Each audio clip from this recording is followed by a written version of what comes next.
Having worked in 3 continents with multiple different sports, I've been exposed to some phenomenal athletes. Dr. Wayne Diesel has spent nearly 40 years working at the highest levels of the NBA, NFL, Premier League, and Red Bull. You see it from the other side of the table. What's going on behind the scenes there? He has designed performance systems used by the best athletes in the world. How did you design these platforms for tracking athlete performance, for preventing injuries, for getting recovery from injuries faster? In today's world, there's masses of wearables, of data, of everything. And it's not just about injury prevention, but it's also about performance. Sports is data rich, but insight poor. And today, he's here to break down how elite athletes stay consistent under extreme pressure. And what founders can learn from it. When you talk about performance, automatically everybody thinks about physical performance. But the other side of performance is not just physical, it's mental. We're not perfect. We all suspect, we all get doubt, we all get fears in our mind that can start playing tricks on us. And we think, I can't do this, I can't do that. How do you cope with it? And I've often said to coaches, you can't just say to a player or to a staff, relax. The AI is moving so fast, and somebody that's been pounding away for the last 6 months, 12 months, building something, and then all of a sudden there's a new announcement, and you're like, okay, well, did I just fall behind? And there's all these different mental stress factors that are coming in. Like, are there any tricks and tactics that athletes use to cut out that noise that entrepreneurs can try to leverage? I think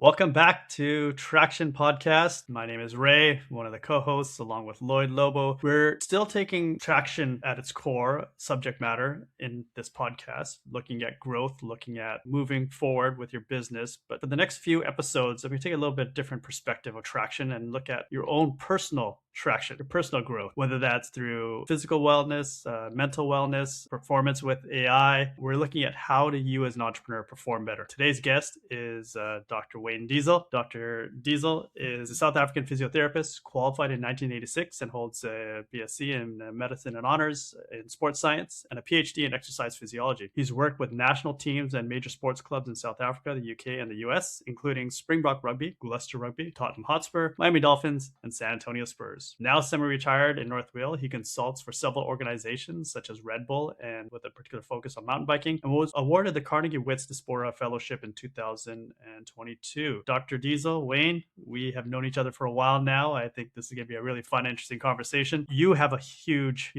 resume in the sports world. We're now looking at how do we bridge that to the entrepreneurial world. All the learnings, all the knowledge, all the training, the stress testing, everything that professional athletes, amateur athletes go through. There's a lot of linkages to entrepreneurship, especially from my lens, working in the entrepreneurial world, working in Open Sport AI, one of our other companies, OpenSport.io, where we're really looking at bringing in AI into the sports world. There's a new lens to all of this. And I think you're in a prime seat to kind of help us drive through those experiences that you had at the sports world and bridge that over to entrepreneurship. So please tell us about, first, how's retirement going? What's new there? I know Red Bull is really interesting, and you're working with a bunch of other organizations. That maybe just give us a peek into Wayne's world and in the context of retirement. Yeah, thanks very much, Ray. I appreciate the introduction. And yes, I've been truly blessed having worked in 3 continents with multiple different sports. I've been exposed to some phenomenal athletes. I think I've witnessed some true development within those athletes, starting at a young age and seeing them for their careers and even watching them today from the TV now. So retirement basically has meant that I've come back to the UK in North Wales. I'm living in a rural area, looking after sheep.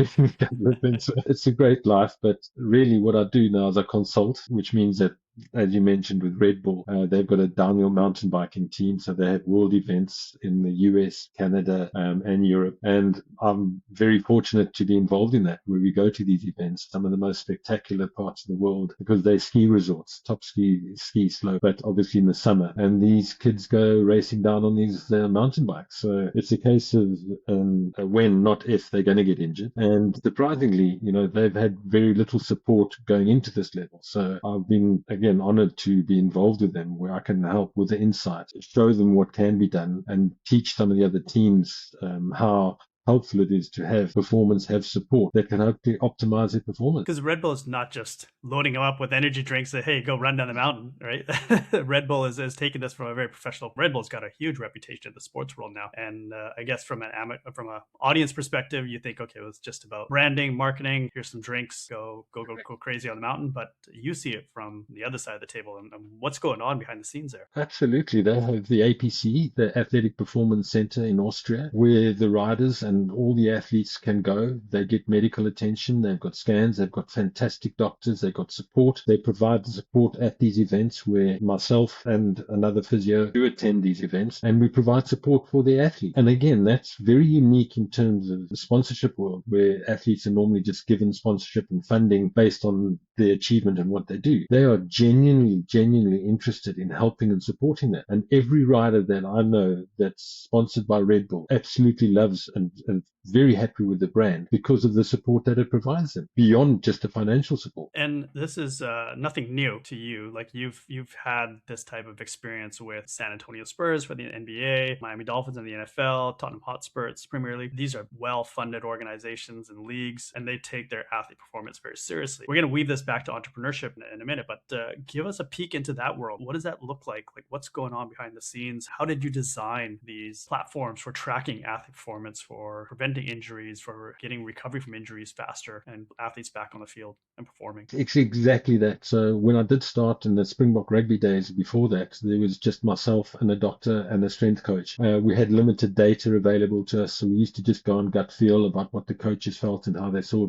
In today's world, there's massive wearables of data, of everything, and the support teams have not just doubled, they've quadrupled, even more so. In fact, there's about 20 support staff in some of these teams that are providing the support for these athletes. And it's not just about injury prevention, but it's also about performance. So I've always said, rather than emphasizing the negatives on injuries, emphasize the strength of the positivity on performance. Then you get a better buy-in. If I can tell an entrepreneur, if you do this, it's not that you're going to prevent failure, it's but you're going to be successful. And I'm sure they'd much rather hear that. And same with the athlete. If I tell the athlete, if you do these following exercises and we monitor and we track, that can help me improve your performance rather than prevent a breakdown or an injury, because that's negative in my mind. So I've tried to change the narrative in how I address that concept. And certainly with the Dolphins and with just about all the teams, as I said, there's a lot of data analytics coming on. Initially, when I started, there was an orthopedic surgeon who used to be the team doctor, the head of medical. Then it became a sports medical doctor. Then it became a physiotherapist that became head of that department. And now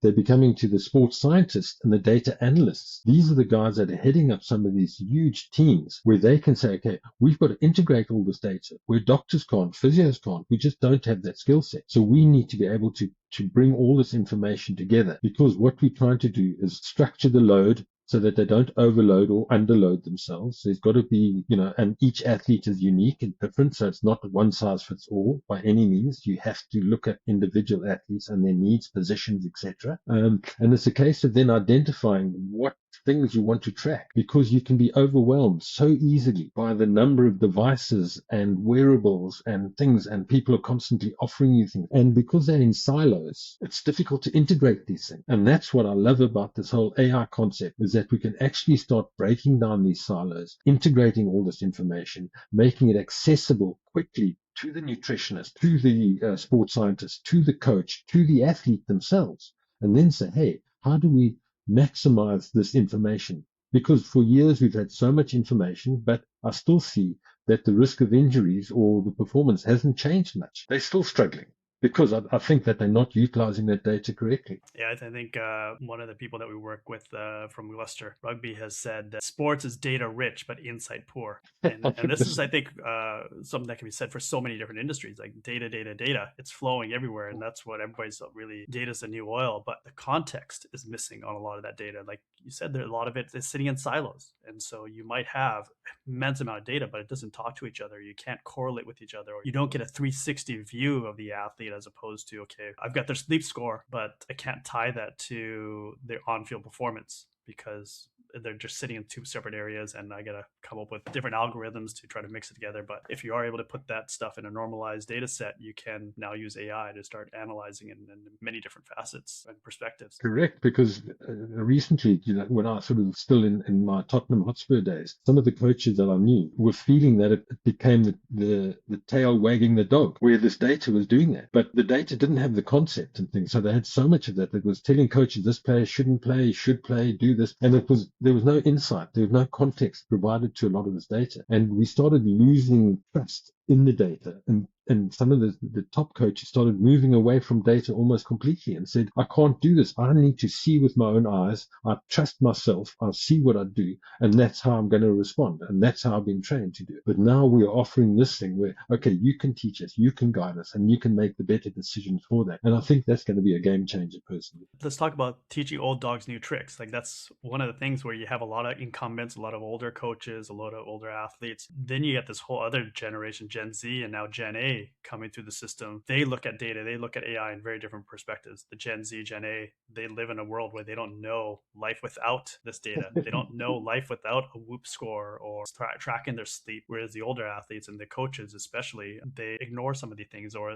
because they don't understand it, they don't want to incorporate it into their routines. Walk us through the change management or learning management that you had to do with these big clubs as you brought in this new world of thinking. Ray, the challenge is, it's not just that, it's each individual manager, as you say. Some of them were old school. So we had to be like chameleons, ultimately. You had to adapt to the coach's needs. Some of them wanted data, others didn't want data. They just said, I'm going to rely on my gut instinct. At Tottenham, for example, I had 7, 8 coaches in the span of 8 years. So, and 1 or 2 of them were there for 3 or 4 years. So it was just a very high turnaround. They would come in, they had a totally different strategy, they had different tactics, they had different demands, they had different insights. And we've just got to try and fit that as quickly as we can. And if you don't fit it, you get kicked out. I was fortunate enough to survive a lot of them because I think I was able to blend in and to find out what the coaches' needs were and try and work with those individual coaches and not override them and tell them this is what I think, especially in sports that I wasn't familiar with. Talking about the NBA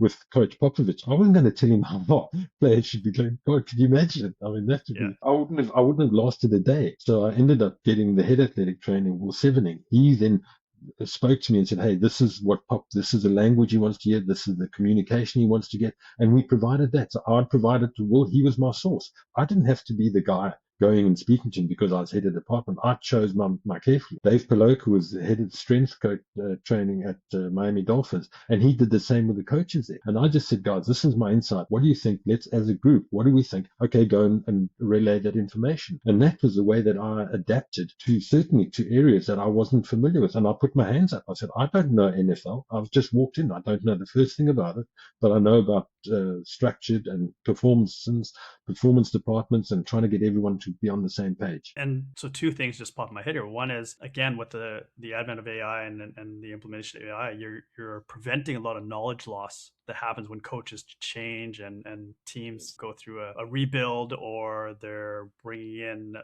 a fresh new perspective. But you also brought in, like, it doesn't matter where you went from, the Hotspurs to the to San Antonio Spurs, where you went from American football to basketball. You brought this cross-pollination of, hey, this is what worked in European football, soccer, and can we correlate some of that stuff in the NBA? Let's talk about that for a second, like this cross-pollination of what works for athletes in different sports genres. Yeah, it's as you said, there's a lot of differences, approaches, their physical needs. For example, an NFL player, the weights that they lift are unbelievable. I've never seen that in any sport in my life, but you can't put that to a basketball player. I would have the coaches saying, what do you think you're doing? I don't want a big, bulky basketball player, because they need the agility, they need the movement, they need the flexibility, where a footballer doesn't need that. So what I learned very quickly and very early on, because of the transitions between the sports, is I had to spend a bit of time learning and taking guidance from those in the department that understood the sport. And I would put in my ideas and speak to them and say, why don't we try this? Why don't we test this? Why don't we do this as a warm-up, as a recovery technique, etc. So that was the way that we started introducing things. I said, hey, this is what we did. It was, even though it was a case of designing new many training centers at the Miami Dolphins, at San Antonio Spurs, at Tottenham Hotspurs. I was involved in huge practice facility upgrades. And in that way, we could then get the flow right. We could get what we need. So it made it a lot more comfortable and a better working environment for those things. So it's not just a building. You've got to consider, the natural light, how they view it, where the player walks in from in the morning, parks his car, walks in through the security, goes into the locker room, walks down into the physio room, into the dining area to see the coaches. It's got to be a flow, and all of that becomes critical to the success of a lot of these teams. And that was, what I found quite revealing was just how important it is to have a proper working environment and working structure. And one of the worries is that once we started working from home, we lost a lot of that flow because people were just working from home, and we lost that communication, seeing body language, sitting down and talking to people, doing all of those things. And it is a challenge. And now that's at the top tier. You had the professional athletes, the professional teams and leagues, they got huge budgets. But when you get into the amateurs, like you're working with a lot of amateur athletes now at Red Bull and through the consulting, how do you empower them with the same type of insights or the same type of quality and level of care that the big leagues provide their athletes? Has it been democratized? Has the playing field leveled out a bit? Has technology helped in that sense? Empowering is certainly the way forward, Ray. So what it is a lot about educating the athlete. Where back in the day, they were just told, this is what's wrong, don't worry, we'll take care of it. These Gen Zs and Gen As, they want to know exactly what's wrong. They will go to Dr. Google and they'll try and find out what's wrong with them. They'll come back and challenge whatever you told. So they are a lot more curious about what's going on and what are you doing. So a lot of it is about, empowering them and allowing that athlete to become the center of basically the whole concept. And that's what we've done more than anything else. With a bit of technology, whatever we can use, if it's video cameras or just talking to them, speaking to their mechanics, is the bike setup right? This is what I'm finding. You've changed the bike setup. They're experiencing discomfort or other issues. They've had this concussion. This is what we need to have a look at. So you can work with whatever devices you've got. But the underlying thing is, again, getting the trust from that athlete, getting them to work on their performance and also getting them to recognize. Because if that athlete is not saying to you, Wayne, this is what's happening, I've tried changing that. Whereas if they come into the room and say, fix it, you can't help them. They're the ones that are there. They're the ones experiencing all the changes, all the things. I can't handle this slide. I'm jumping. I'm doing this. I'm landing. I'm doing that. This is what I need to do. So the mechanic needs to be involved. So again, it's just empowering that athlete and making sure that they can ask the right questions rather than them just coming in and be told this is the solution. And that is the worry for AI, of people just being told what to do rather than being taught what is right, and then looking at the insights from the AI and saying, okay, that makes sense to me. I support that. I want to go ahead with that. And for our audience, we're going to make the bridge to entrepreneurship in a few minutes here, but I want to stick with the actual athletes. And when you talk about performance, automatically everybody thinks about physical performance. How fast are you running? How healthy are you? Are you recovering from injuries or whatnot? But the other side of performance is not just physical, it's mental. And so let's talk about mental health, mental well-being. What's the evolution and approach to mental health?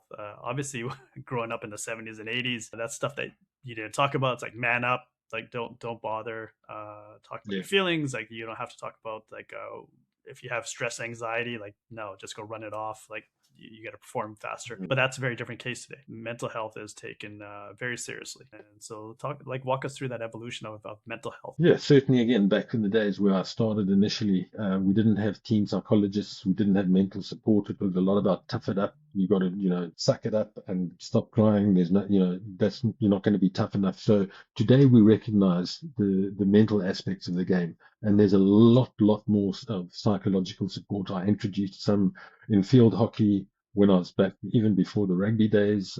I worked with great performance psychologists within the NBA, within the NFL as well. And again, just working with those people, even with the Red Bull Daniel, we've got performance psychologists that work and come in, and it's about how they can focus, how they can get rid of their doubt, because all of us, we're not perfect. We all suspect, we all get doubt, we all get these fears in our mind that can start playing tricks on us. And we think, I can't do this, I can't do that. How do you cope with it? And I've often said to coaches, you can't just say to a player, or to staff, relax, just relax. They said, how do I relax? I don't know how. They got to be taught those ways. And there are ways, whether it's breathing techniques or whatever else, or identifying those areas that are stressing them. Put your phone away, concentrate, do this before you do a game, go through it in your mind. This is how I'm going to approach this challenge and get through it from that side. So mental health, as you said, it has taken on a massive importance. And the good thing is that a lot of players and athletes have come out and said, I've struggled with mental health issues for years. This has been an issue that I've had. DeMar DeRozan, one of the most successful NBA players around, he's phenomenal. He was at the Spurs with me. He came out and he told the whole story about how, he faced all these mental issues and how it is important that people own up and talk about it. And that's what we need for the leaders to say, look, it's okay to have mental issues. We're not fine. It's not the end of the world. You can cope with it. I did, but I went and I got help and I got support. It's that willingness to embrace it, to talk to somebody and say, look, I need help. And there is plenty of help around. And I think the age that we live in, where information flows so freely and so quickly, and everybody's got their phone in their hands 24/7. From an athlete's perspective, especially the professional athletes, seeing the news and the comments on social media has a significant effect on their mental health. And then when you get into the amateur athletes, it's more about like, what's the competition doing? Am I performing up to my peers' standards? Like, am I staying competitive? That then bridges over to the entrepreneurial world quite significantly, whereas entrepreneurs, again, are susceptible to the news that's happening, especially right now. Anybody that's building an AI is a topic that everybody's touching on right now, but AI is moving so fast. And somebody that's been pounding away for the last 6 months, 12 months, building something, and then all of a sudden there's a new announcement. There's new announcements coming out every single week of new builds, new models, new innovations. And you're like, okay, well, did I just fall behind? Am I keeping up? Like, did I just get replaced, or is my job at risk? Like, so there's all these different mental stress factors that are coming in. How do you recommend entrepreneurs? Like, are there any tricks and tactics that athletes use to zone in and like cut out that noise that entrepreneurs can try to leverage? I think the big challenge there, Ray, as you say, cutting out the noise. And you can get bombarded with so many devices, so many people, because all they want to do is work with San Antonio Spurs or Miami Dolphins or Tottenham Hotspurs, and they're willing to give their product. And they will come with a whole fancy spiel about how fantastic their product is, what it can do. You can have it for free. We just want you to endorse us, because that's how they're going to sell their product ultimately. So again, my advice to entrepreneurs is just shut out that. Seek trustworthy person that's trained in AI, that's a data analyst that can support it, and go with that person or go with that group and say, all right, let's identify what we believe we need, and let's get someone that can work in that area for us. And that can say, right, this is the route, this is the channel that we're going to go down. Rather than just every day you wake up and you read something, oh, I've got to have that product. Oh, then I've got to have that product. If you look in the majority of training or practice facilities, you will see so much equipment that's just literally rusting away and dying because it was put in there and then, oh, it wasn't useful, take out, oh, let's have the next thing. And then next year, oh, we've got to have this band, we've got to have that headgear, we've got to have this support vest, we've got to have that thing. And they just keep on doing it, and they don't track it, they don't check what they're doing. It's a case of, as I say, minimize, reduce it. That KISS thing, keep it simple, stupid, is for me the way. It certainly helped me, because I don't think I could deal with so many things. But it was a case of just saying, right, get the right analyst in there. And we had some fantastic data analysts as well, that we just said, okay, we're going to trust you, let's work with it. And then at the end of the year, we can review it. Are we going in the right direction? Have others made it? Be open. Go and attend conferences. Go and speak to mentors. Go and speak to other people that have got experience in this thing and say, hey, what product are you using? How's this helped you? Let's see. Get those reviews. Speak to those things. Don't just dive in every time someone knocks on your door and says, yeah, here's a product. Please try it. And I want to, for the audience, like, Wayne is not just somebody that's coming from the sports world. You've also contributed to a lot of stuff in the entrepreneurial world as well. Like Notion Capital did a study, the negative split data-led framework around founder endurance. You contributed to that and provide some very key insights here. So maybe you can share some of that with us here. Like, what are the learnings from that study? And so basically what this Notion Capital were is they decided to do a survey, because what they do is they support these founders. And they then did a survey involving 84 of these venture-backed startup founders. And they said, okay, let's try and find out what the endurance is in terms of their physical wellness that you mentioned, their mental wellness, the things like the social support that they had around them, as well as any time boundary management. Those are the key areas that they looked at in that survey. And they said, okay, how do these rate? Let's get the information from these founders and see what they like. And the results were interesting that the founders actually rated physical health very, very highly. But there was still about 50% that had burnout. So they have recognized that burnout is a significant risk in these founders. Some of them were working 80 plus hours, over 10% were working phenomenal number of hours. You can't sustain that. An athlete could never sustain that. You have to work hard, don't get me wrong. And there are going to be weeks where you're going to work 80 hours. You're going to have weeks where you're going to play 3-4 games a week in the NBA. You're going to have playoffs in the NFL. You're going to have all these cup games. You're going to have these highly congested fixtures. That's fine. But you can't sustain that for the entire year. There's no athlete that can sustain that. And it's not to say ignore it, you don't do that, but you just got to periodize it and say, right, these are the times that I'm going to try and do it. And that's what with Notion Capital, that the survey is just expressing what an athlete would do, how they recover, what's important for them. Because as I said first out, physical wellness is critical, not just to athletes, but to the entrepreneurs as well. Because if you become sick and things, then it doesn't matter what you've achieved. If you die from obesity or you have serious issues, health issues and that, what have you really achieved in life? You want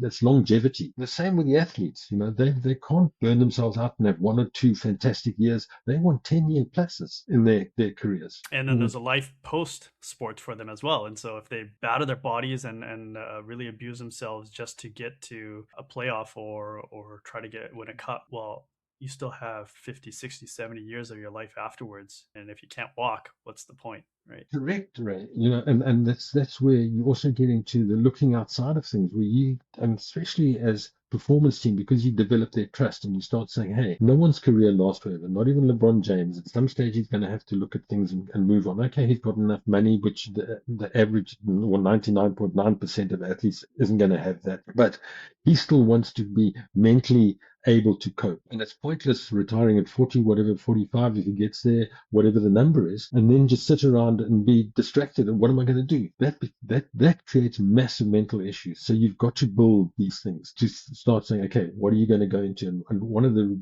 fascinating things we did at San Antonio Spurs is that this athlete-centered rehabilitation approach that I mentioned earlier is that during this long-term injury break that they had, we would say, okay, let's start focusing on other areas that could impact on your life going forward once you ended your sporting career. Because you've got the time, you've got 9 months following a significant surgery on your ankle or your knee. Let's use that time. So with the player liaison officers, they then go and they say, right, okay, let's register you for an MBA.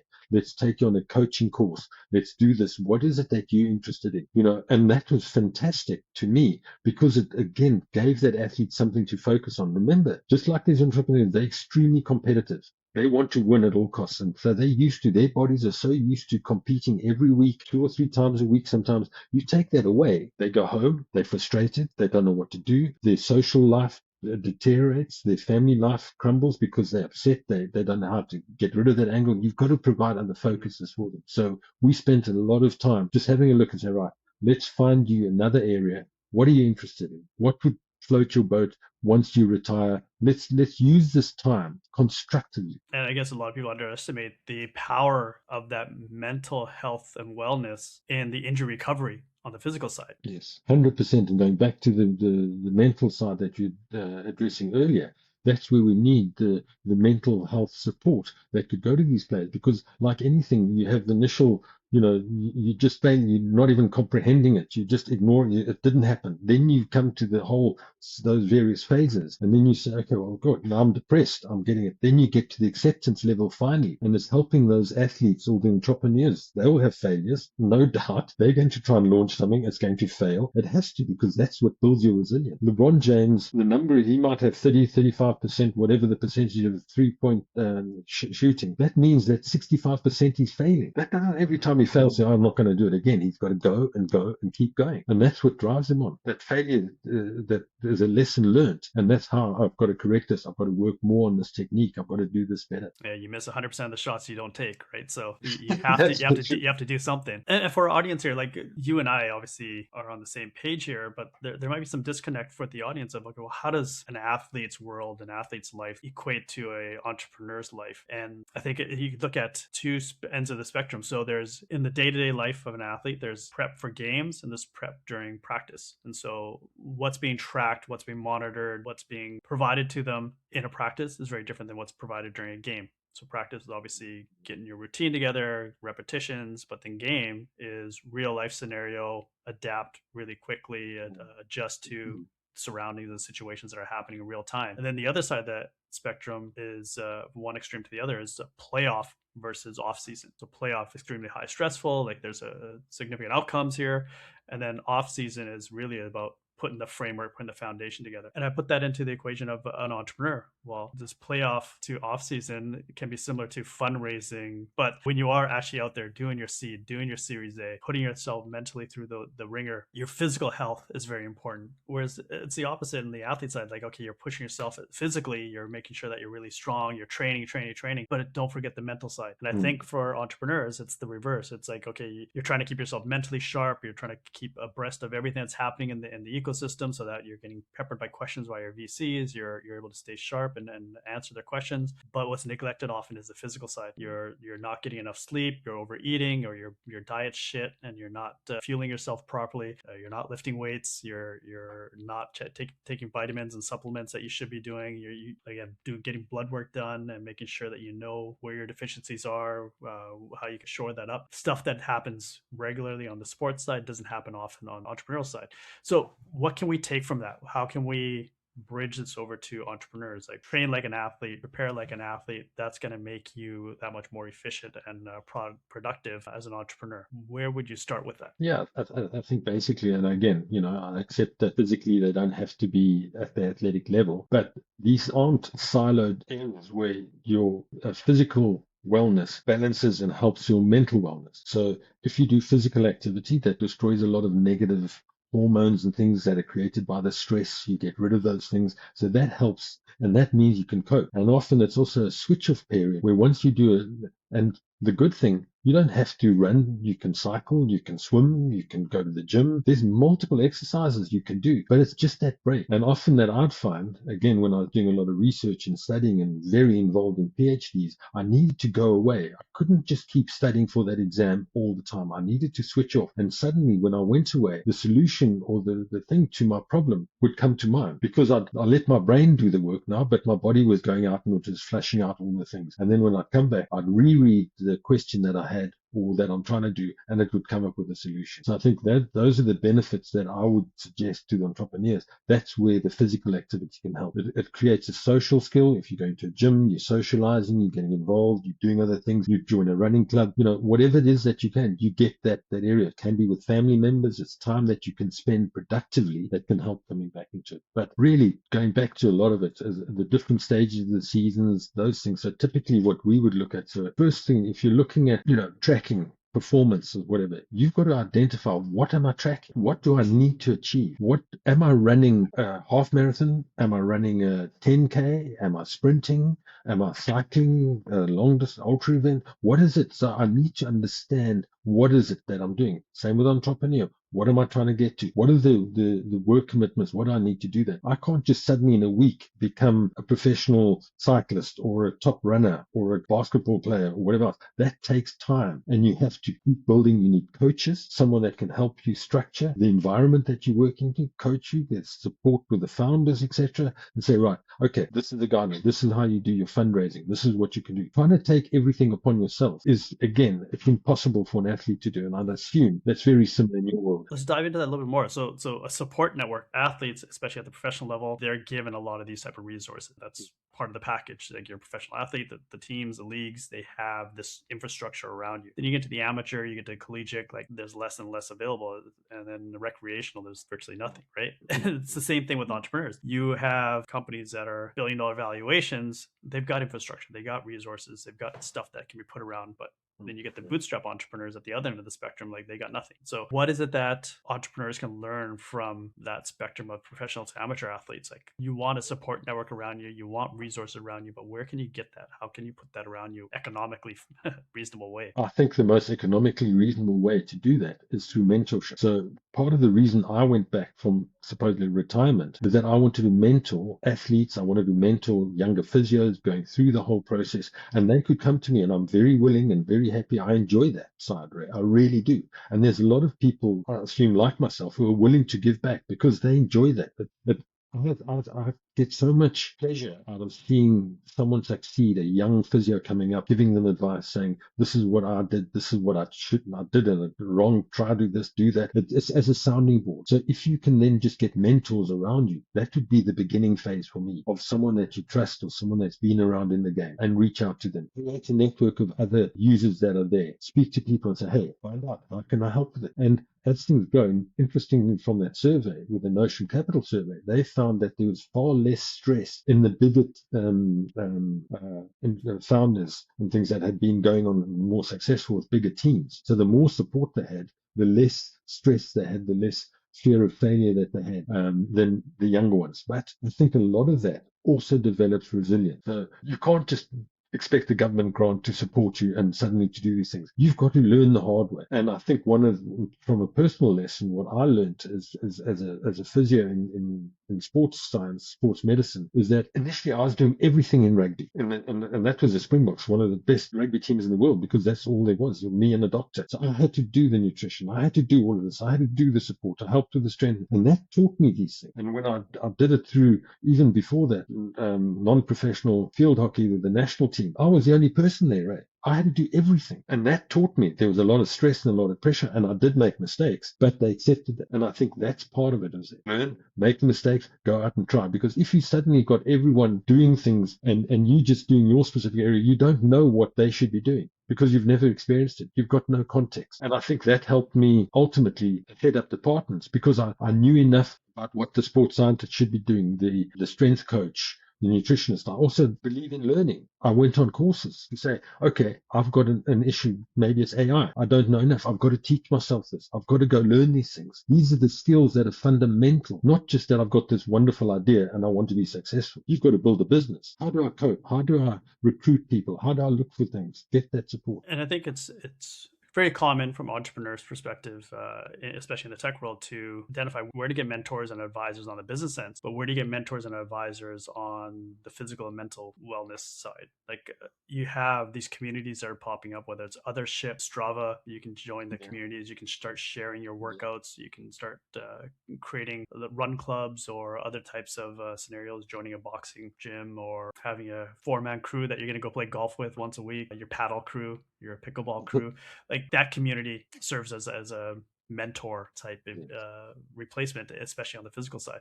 But are there avenues or are there different areas where you've seen entrepreneurs be able to tap into things a little bit more, data driven or complex? Like, again, there's a lot of talk about longevity, peptides and other things like that are popping up. Where can entrepreneurs go to really learn those type of tactics or strategies for their physical and mental wellness? Yeah, so again, and I don't have that much experience in entrepreneurs helping them with physical wellness and that. I can just draw the parallels again between a young sports person, a school kid that's growing up, that's passionate about a sport, that believes and certainly is demonstrating enough talent, and just pointing them in the right direction sometimes. So really with a lot of that is, as you said, you've got to go and find out what sport or what area of physical activity do you enjoy? Is it dancing? Is it physical contact? Is it team sports? Is it individual sports? And looking from that side, and then just doing a little bit of research in and around that area and saying, okay, there's local to where I live. I'm in a city. I'm doing this. Let's find it out and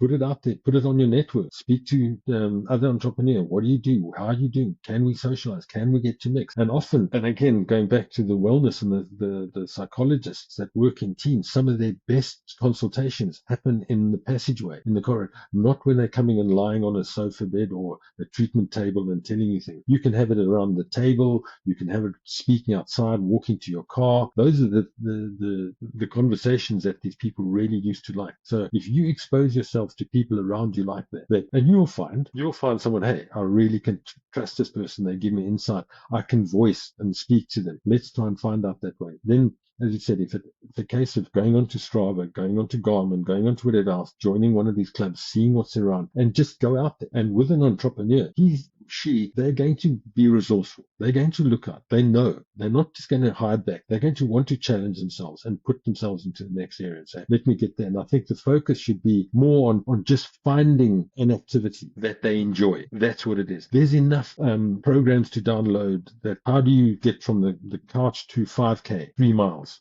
How do you do that? And there's loads of instructions, YouTube, whatever, that's inundated with those things. Just find something like that and give it a try if you don't want to go to a running club. I like the more social side of it in the beginning because then there's under interaction and speak to people around you and see what it is that works for you. At water polo, whatever, as you said, there's millions of different options. Yeah, whereas I'm an introvert and I love when I walk into a gym and it's empty and there's nobody else there, or I'm going for a solo run, just put my headphones in. But I think the key here is you have to get moving. You have to move your body physically. Like one of the things that I know personally is when I go for a run in the morning, just getting oxygen to my brain. The rest of my day, my approach is so different than the days where I haven't had a morning workout or I haven't had a chance to go for a run in the morning. Then my brain just doesn't function the same way as on the days that I have had that. And I think it is just a matter of getting oxygen and circulation going in that brain membrane. I've seen studies where there's things that permeate that brain membrane, but nothing permeates it as effectively as physical exercise and bringing the oxygen through your blood cells. Ray, and that's one of my big missions in life is to try and speak out about our education and the lack of education in physical well-being for young kids. Teach them what your body does, how it does it, how it responds to physical exercise. How do you not start a New Year's resolution and say, right, I'm going to run a marathon in 3 weeks' time? They just got no concept about how you need to build, how you need to progress. Those are the things that education and schooling should be teaching our kids. It's crazy that by the middle age, at 30-year-old, someone has got no idea of how to go into a gym, what to lift, what not to lift, how I should be progressing, what to avoid, all of those things, yet they can be educated at such a super level on artificial intelligence, machine learning, but their body is designed to move. That is what we are designed to do ultimately. And it's like a car. If you leave your car in the garage, it could be the best looking car in the world. If you don't start it and you live and come a year later and you try and start it, the battery's dead, it's not moving. It needs to move. You need to switch that engine on. You need to run it up. You need to get the revs going. You need to circle that all the oil, all the lubricants through the engine. We are no different. You can't sit still. I think the key here is it's every body, every shape, form, sexual orientation, doesn't matter. Everybody's body is the same. We all need to move. We all have the same types of aches and pains and challenges that come with growing old, that come with improper nutrition. Again, mental health, physical health, they're all tied together. And the key here is you have to approach it. You can't just ignore it. This has been an awesome conversation, but I want to kind of give you a chance for some closing thoughts, closing recommendations. Again, there's a lot of noise happening now with all the metrics. We talked about VO2 max, you talked about DEXA, you talked about blood work, you talked about lifting heavy is another big thing. How do people make sense of the noise? How do they navigate through all this noise? What are your closing thoughts? What were your takeaways for entrepreneurs be here? Okay, the first takeaway is, again, get support staff around you that you trust and that know the area that you're working in. They can then help advise. That is probably the best investment you will ever make, that can look after your physical, mental well-being for you. And also just maybe mentorship in terms of business-wise, where you can go, where you can't go. Those are the key things for me, is just making sure you've got appropriate colleagues, work staff, support staff, networking, crew around you that can provide that level of support for you. The other thing is that resilience comes from dealing with adversity, through failures, through multiple times of making mistakes. That's how you learn. That's how you become resilient. The best footballers, the best athletes, the best entrepreneurs, I guess, have all failed multiple times. And that hasn't put them off. It's made them more determined to come back and say, hey, now I can cope with it. Which was one of the things that my first thing when I went to the NFL, and we were going to the combine, and they were thinking about only signing college athletes that had no injury, and they were healthy as anything, because that meant they were good. I said, really? Are you sure? Because there's two reasons I'll give you for not doing it. Firstly, what happens when that athlete does become injured? Because playing in the NFL, they are going to become injured. How are they going to cope? You do not know. They may break down completely. So I don't want anyone that's never had an injury before. And number two, probably the most important thing, especially in the NFL, is that player too scared to get hurt. Is he not protecting his teammate, his quarterback, from getting injured? Is he not putting his body on the line because he doesn't want to get injured? That's not my teammate. I want someone who's prepared to stand up, get in the way, to protect me. That is what a proper teammate is. And that's what builds the resilience from that side. So adversity, don't worry. It's going to only strengthen it. While you're going through it, sure, it's tough. But once you get over it, then those are the things that can build you and make you a stronger person from that side. Having the work ethics of some of these athletes that I've seen that work like crazy, but also know I need a work balance, a work recovery balance. I can't just be working 80 hours every single week. It's not going to be sustainable. Okay, I've got to periodize it. I've got to mean that I know when it's coming up. There's a deadline for certain things. I've got to achieve these certain aims. I'm going to be working like crazy. So let me bank some sleep, some recovery before I go into those phases. Let me get physically right. I might only be able to exercise once or twice a week, but at least I'll maintain it. The body can still, it's got the memory. It'll do that. I can't suddenly start exercising in a crucial period of time. But then when you've got a down period, then you go back, you ramp it up again. You give yourself a bit of rest and you come back onto it again. So those are the things about doing it. The focus on some of these other athletes is also crucial for me, because they can switch on and switch off at a moment's notice. And that means they don't go to bed thinking about these things. These athletes, okay, it's a game, it's a match game. I'm going to play, I'm going to focus on what I need to do. And then once it's off, they switch off, and then that means they can recover from that side. So that is a huge asset, being able to switch on and off, and that focus on what they need to do. Leadership, as an entrepreneur, you're going to lead things. You need to be a strong leader. You need to voice your opinion in a constructive way. You need to be able to say things that other people won't say, but needs to be said, because that's what makes a strong team, where someone can stand up and point fingers and do that and hold others accountable, but then live at that standard themselves. They've got to be able to be prepared to be at that exceptional level where they can say, okay, don't just do as I say, but do as I do, because that's what I believe in. And that's what the leadership is. Competitiveness, as an athlete, as an entrepreneur, you want to win. You want to get that right. You've got to be competitive, and you've got to be in a positive way where you can be with yourself first. You've got to be right. I'm going to be driven. I'm going to do this. I'm going to make this successful. And then you compete with your competitors. And that's a competition. And being competitive is a really positive thing for me. Coachability, don't just think you know it all. As I've always said, the day you think you know everything is the day you know nothing. You have to learn. You have to go out and be willing to be taught and to be shown things and guided and say, hey, maybe there's a different way of doing this. Maybe there's a different technique that I could be doing. Maybe this works better. Maybe that works better. And then finally, just have that humility. Don't be, look, I'm the best in the world. That to me certainly hasn't, not with the best athletes that I've worked. They've been humble, they've been polite, they've always greeted me, they've always been friendly. I know sometimes in the public eye they seem different, but that's it. But humility to me is a major aspect of it, and just enjoy that. Enjoy the journey. Yeah, don't be afraid of failure. It's not really about how many times you get knocked down. It's all about how many times you get back up. Absolutely, because as I said earlier with LeBron, with missing so many three-pointers and shots, you can't score if you don't take the shot, and you've got to keep doing it. But his averages are way better than most people, so he just keeps believing himself, and he spends hours and hours doing it just to get that 1% increment and to do that. And you've got to be prepared to do that. But if you don't fail, you don't learn. And one of the best quotes that I have: you either win or you learn. And so for our entrepreneurs out there, in the famous words of Nike, just do it. Get up there, start doing some sort of physical activity, find something that you're passionate about, something that you want to even get that's new to you and you want to learn. But the key is put a support network around you, whether that's professional trainers, coaches, peer network, a run club, a playing partner in pickleball. Just having people around you is going to make it that much easier and that much more fun. Wayne, this has been a great conversation. Thanks for taking the time for doing this. And how can our audience stay in touch with you or get connected? Yeah, Ray, if you're willing to provide my email address, that's 100%. They can reach out if they've got any questions or advice that they're looking for. Whatever, I'm more than happy. As I said, I've reached the stage now where I enjoy giving back. I've taken so much. It's time that I gave back. Thank you, Wayne. Thank you, Ray. Thank you very much.